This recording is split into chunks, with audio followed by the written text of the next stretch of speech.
Baruch 3-ാം അധ്യായം 14-ാം തിരുവചനം.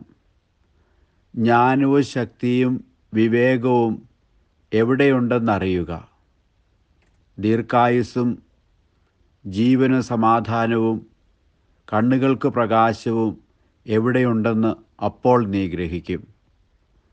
കാരുണ്യവാനായ കർത്താവേ, ദൈവത്തിൻ്റെ മാർഗത്തിൽ ചരിക്കുവാനും എന്നേക്കും സമാധാനത്തിൽ വസിക്കുവാനും ഞങ്ങൾക്ക് അറിവും വിവേകവും നൽകണമേ. ആമേൻ.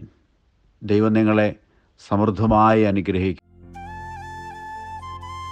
നമ്മുടെ കർത്താവ് ഈശോ മിശിഹായുടെ കൃപയും പിതാവായ ദൈവത്തിൻ്റെ സ്നേഹവും പരിശുദ്ധാത്മാവിൻ്റെ സഹവാസവും നാം എല്ലാവരോടും കൂടി ഉണ്ടായിരിക്കട്ടെ, ഇപ്പോഴും എപ്പോഴും എന്നേക്കും.